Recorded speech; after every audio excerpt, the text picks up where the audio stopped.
Hello friends, welcome to our YouTube channel teaching exam overload. दोस्तों, आज के session के अंतर्गत आपकी जो सीटेड दिसंबर 2023 की क्लासेस चल रही हैं उसमें आज आपकी एसएसटी की नेक्स्ट क्लास है, जिसमें आज हम एसएसटी में पॉलिटी के चैप्टर नंबर 3 और चैप्टर नंबर 4 को पढ़ेंगे। तो आज हम पॉलिटी क्लास 6 के चैप्टर नंबर 3 और 4 को पढ़ेंगे।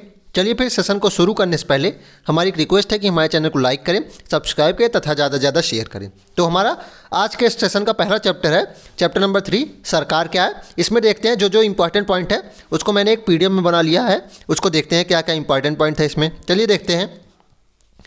पहला पॉइंट है कि आंध्र प्रदेश राज्य के पुनर्गठन के बाद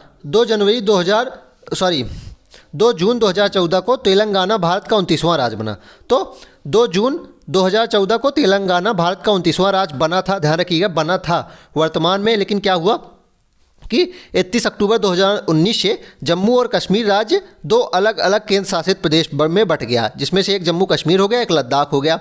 तो पहले कितने राज्य हुए? 2 जून 2014 को तेलंगाना 29वां राज्य बना, लेकिन उसके बाद क्या हुआ कि एक राज्य माइनस हो गया। एक राज्य माइनस हो गया तो 28 राज्य हो गए टोटल ना। एक राज्य माइनस कौन सा हुआ? जम्मू कश्मीर हुआ 31 अक्टूबर 2019 को, और यह 2 केंद्र शासित प्रदेशों में बंट गया, जम्मू और कश्मीर एक और दूसरा लद्दाख। आगे देखते हैं। आगे अगला पॉइंट है कि वर्तमान में देश में 28 राज्य और 8 संघ राज्य क्षेत्र हैं। मतलब 28 राज्य हैं और 8 केंद्र शासित प्रदेश हैं। ध्यान रखिएगा, वर्तमान में देश में 28 राज्य और 8 केंद्र शासित प्रदेश हैं। आगे देखते हैं। अगला पॉइंट है कि लोकतंत्र क्या है। लोकतंत्र क्या है कि लोकतंत्र में ही लोग सरकार को शक्ति देते हैं, और ऐसा लोग कैसे करते हैं? चुनाव के माध्यम से करते हैं। तो लोकतंत्र में लोग ही सरकार को विभिन्न शक्तियां देते हैं और चुनाव के माध्यम से ऐसा करते हैं। वे अपनी पसंद के नेता को वोट देकर चुनते हैं। एक बार चुन लिए जाने के बाद यही लोग सरकार बनाते हैं। तो लोकतंत्र में क्या होता है कि जो व्यक्ति होते हैं, जो लोग होते हैं, वही सरकार को शक्ति प्रदान करते हैं। कैसे? चुनाव के माध्यम से, और वे अपनी पसंदीदा किसको नेता को वोट देते हैं। आगे देखते हैं। आगे अब देखते हैं राजतंत्र क्या होता है। एक दूसरी तरह की सरकार होती है जिसे राजतंत्री सरकार कहते हैं। इसमें राजा या रानी के पास निर्णय लेने और सरकार चलाने की शक्ति है। मतलब जब कोई एक राजा या रानी निर्णय लेता है और सरकार को अकेले चलाता है तो वह राजतंत्री सरकार कहलाती है। राजा के पास सलाहकारों का एक छोटा सा समूह होता है। तो राजा के पास सलाहकारों का एक छोटा सा समूह होता है। जैसे अकबर के पास 9 रत्न थे, तो 9 प्रमुख व्यक्ति उनके पास थे जो सलाह देते थे, जिससे वह भिन्न भिन्न मुद्दों पर चर्चा करते हैं। तो राजतंत्री सरकार क्या होती है? जिसमें राजा या रानी के पास निर्णय लेने की शक्ति होती है। आगे देखते हैं। अगला पॉइंट है कि भारत में आज़ादी से पहले बहुत ही कम लोगों को वोट देने का अधिकार था। ध्यान रखिएगा, भारत में 1947 अर्थात आज़ादी के पहले बहुत ही कम लोगों को वोट देने का अधिकार था। इसलिए जनता ने संगठित होकर इस अधिकार की मांग की। इसलिए जनता ने संगठित होकर इस अधिकार की मांग की। गांधी जी समेत कई नेताओं ने इस अन्यायपूर्ण व्यवहार का विरोध किया। तो गांधी जी समेत कई महत्वपूर्ण नेताओं ने इस व्यवहार का विरोध किया कि महिलाएं क्यों वोट नहीं दे सकती, या फिर कोई अन्य व्यक्ति क्यों वोट नहीं दे सकता, कुछ ही लोग क्यों वोट दे सकते हैं। आगे देखते हैं।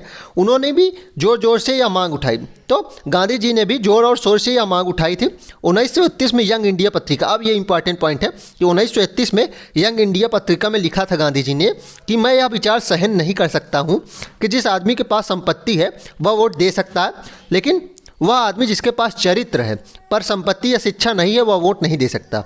या जो दिन भर अपना पसीना बहाकर ईमानदारी से काम करता है वह वोट नहीं दे सकता, क्योंकि उसने गरीब आदमी को होने का गुनाह किया है। तो इसको कब कहा था? 1931 में गांधी जी ने अपने यंग इंडिया पत्रिका में कहा था कि मैं यह विचार सहन नहीं कर सकता कि जिस आदमी के पास संपत्ति है वह वोट दे सकता है, लेकिन वह आदमी नहीं दे सकता जिसके पास चरित्र है, संपत्ति या शिक्षा नहीं है। और वह भी आदमी वोट नहीं दे सकता जो दिन भर पसीना बहाकर ईमानदारी से काम करता है, क्योंकि उसने गरीब होने का गुनाह कर दिया है, गरीब जन्म लेकर गुनाह कर दिया क्योंकि वह गरीब है।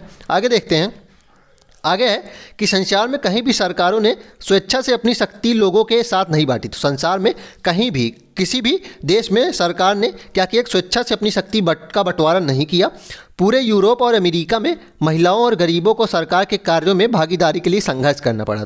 तो यूरोप और अमेरिका जैसे देशों में भी महिलाओं और गरीबों को क्या हुआ कि सरकार के कार्यों में भागीदारी प्राप्त करने के लिए संघर्ष करना पड़ा।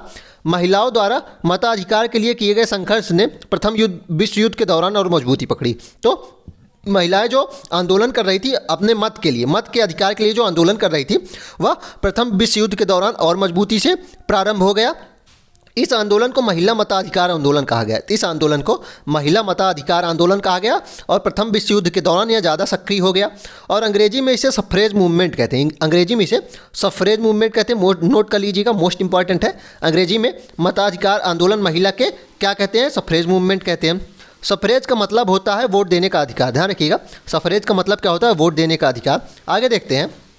युद्ध के दौरान बहुत से पुरुष लड़ाई में थे, इसलिए महिलाओं को भी उन कामों को करने के लिए बुलाया गया जो पहले पुरुष को काम माने जाते थे। तो युद्ध के दौरान चूंकि अधिकतर जो पुरुष थे वह लड़ाई कर रहे थे, इसलिए महिलाओं को उन कामों को करने के लिए बुलाया गया जो यह सोचा जाता था कि केवल पुरुष ही कर सकते हैं।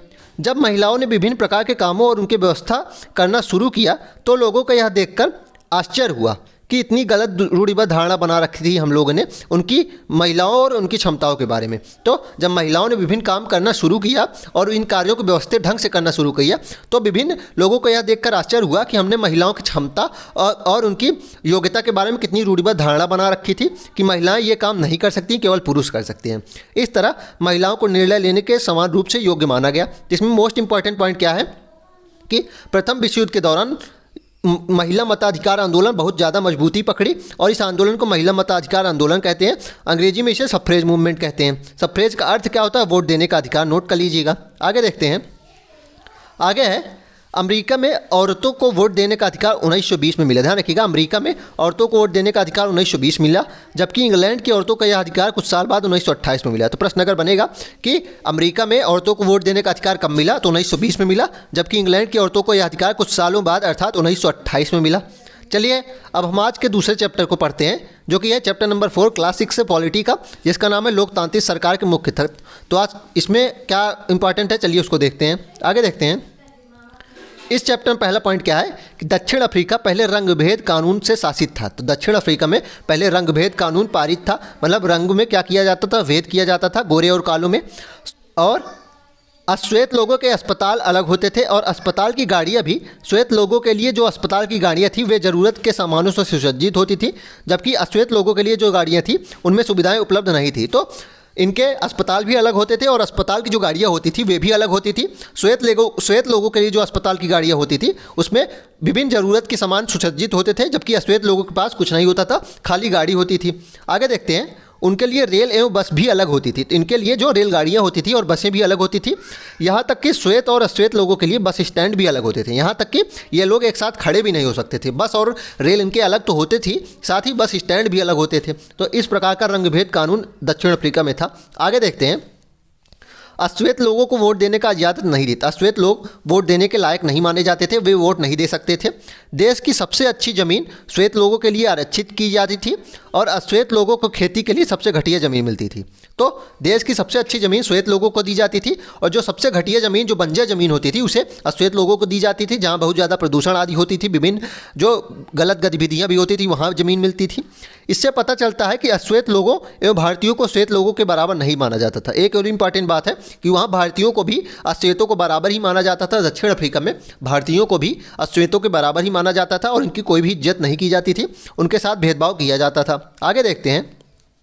आगे है कि दक्षिण पश्चिमी हिस्से में एक शहर था सोवेटो। ध्यान रखिएगा, दक्षिण अफ्रीका के दक्षिण पश्चिमी हिस्से में, दक्षिण अफ्रीका के दक्षिण पश्चिमी हिस्से में एक शहर था सोवेटो। सोवेटो एक शहर का नाम है जहाँ सिर्फ अश्वेत लोग ही रहते थे। यहाँ सिर्फ अश्वेत लोग रहते थे, ज़्यादातर मुख्यतः वहाँ के श्वेत लोगों अफ्रीकांस भाषा बोलते थे। ध्यान रखिएगा, यहाँ के जो श्वेत लोग होते थे, जो वाइट लोग होते थे, वे अफ्रीकांस भाषा बोलते थे, अर्थात अफ्रीकांस बोलते थे।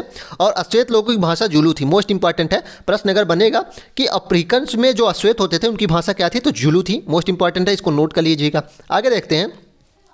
आगे है कि अफ्रीकी राष्ट्रीय कांग्रेस और उनके जाने माने नेता नेल्सन मंडेला ने रंगभेद के खिलाफ बहुत लंबे समय तक संघर्ष किया। ध्यान रखिएगा, अफ्रीकी राष्ट्रीय कांग्रेस के नेता जो थे नेल्सन मंडेला, उन्होंने रंगभेद के खिलाफ बहुत ही लंबे समय तक संघर्ष किया और अंततः 1994 में उन्हें सफलता मिली। और लास्ट में क्या हुआ कि 1994 में उन्हें सफलता मिली और दक्षिण अफ्रीका एक लोकतांत्रिक देश बन गया। और दक्षिण अफ्रीका एक लोकतांत्रिक देश बन गया।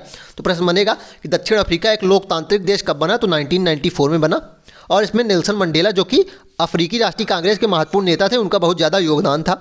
तब से सभी प्रजातियों के लोगों को बराबर माना जाने लगा। तब से क्या हुआ कि श्वेत और अश्वेत सभी को बराबर माना जाने लगा। आगे देखते हैं। आगे हमारा शायद आज का लास्ट पॉइंट है, कर्नाटक और तमिलनाडु के बीच कावेरी नदी के पानी को लेकर चल रहे विवाद के बारे में आपने सुना होगा। कर्नाटक के कृष्णराजा सागर बांध से भरा हुआ पानी कई जिलों में सिंचाई के काम आता है। तो कर्नाटक के जो कृष्णराजा सागर बांध है उससे जो पानी निकलता है वह कई जिलों में सिंचाई के काम आता है कर्नाटक में। इस पानी से बेंगलुरु शहर की ज़रूरतें भी पूरी होती हैं और इस पानी से क्या होता है, बेंगलुरु शहर की ज़रूरतें भी पूरी होती हैं। तमिलनाडु के मेट्टूर बांध में भरे हुए इसी नदी के पानी से राज्य के डेल्टा क्षेत्र में सिंचाई होती है और इसी कावेरी नदी के तमिलनाडु राज्य में क्या हुआ कि इसी नदी पर एक मेट्टूर बांध भी बनाया गया है और इस नदी से यहाँ के डेल्टा क्षेत्र में सिंचाई होती है और दोनों बांध एक ही नदी पर बनाए गए हैं। दोनों बांध कावेरी नदी पे ही बनाए गए हैं। कर्नाटक में कृष्णा राजा सागर बांध और तमिलनाडु में मेट्टूर बांध बनाया गया है। दोनों बांध एक ही नदी पर बनाए गए हैं। कर्नाटक का कृष्णा राजा सागर बांध कावेरी नदी के ऊपरी छोर पर है, मतलब कर्नाटक का जो कृष्णा राजा सागर बांध है वह ऊपर यहाँ है बांध और तमिलनाडु का मेट्टूर बांध जो है वह नदी के निचले छोर पे है। तो कर्नाटक का जो मेट्टूर बांध है वह यहाँ है। तो मान लीजिए ये कहाँ है, राजा सागर बांध यहाँ है। तो यहाँ जब पानी छोड़ा जाएगा तभी तो मेट्टूर बांध में पानी आएगा। तो यही बात यहाँ दिक्कत हो गई थी। तो इसमें आगे है कि मेट्टूर बांध नदी के निचले छोर पे होने के कारण मेट्टूर बांध तभी भरा जा सकता था जब कृष्णा राजा सागर बांध से पानी छोड़ा जाए। तो ये यहाँ दिक्कत हो गई थी कि कृष्णा राजा सागर से जब पानी छोड़ा जाएगा बांध से तभी मेट्टूर बांध पे पानी भरा जा सकता है। दोनों राज्यों को अपने लोगों की ज़रूरत के लिए भरपूर पानी चाहिए और दोनों राज्यों को पानी तो आवश्यकता होती ही है जो कि नहीं मिल पाता है। इससे विवाद उत्पन्न होता है, तब राष्ट्रीय सरकार को कदम उठाना पड़ता है। इससे विवाद हुआ तो जो राज्य की सरकारें हैं उन्हें कदम उठाना पड़ा ताकि दोनों राज्यों के साथ पानी का सही बंटवारा हो पाए। तो प्रश्न अगर बनेगा कि कावेरी नदी विवाद किन दो राज्यों के बीच में है, तो कर्नाटक और तमिलनाडु के बीच में है और उनसे संबंधित जो दो महत्वपूर्ण बांध हैं वो कौन से हैं, कर्नाटक में कृष्णा राजा सागर बांध और तमिलनाडु में मेट्टूर बांध। चलिए फिर इसी के साथ आज के सेशन को हम समाप्त करते हैं। आशा करता हूं कि आपको यह सेशन पसंद आया होगा। अगर आप इसी तरह के अन्य कंटेंट भी देखना चाहते हैं तो हमारे यूट्यूब चैनल को लाइक करें, सब्सक्राइब करें तथा ज़्यादा से ज़्यादा शेयर करें। साथ ही आप इसकी PDF देख रहे हैं, लगातार बन रही है। जैसे ही क्लास 6 की पॉलिटी खत्म होगी वैसे ही आपको ये PDF हमारे टेलीग्राम चैनल पर मिल जाएगी। हमारे टेलीग्राम चैनल का लिंक डिस्क्रिप्शन बॉक्स में है, आप उससे ज्वाइन हो जाइए, आपको सारी PDF वहीं मिलेंगी। चलिए फिर, धन्यवाद।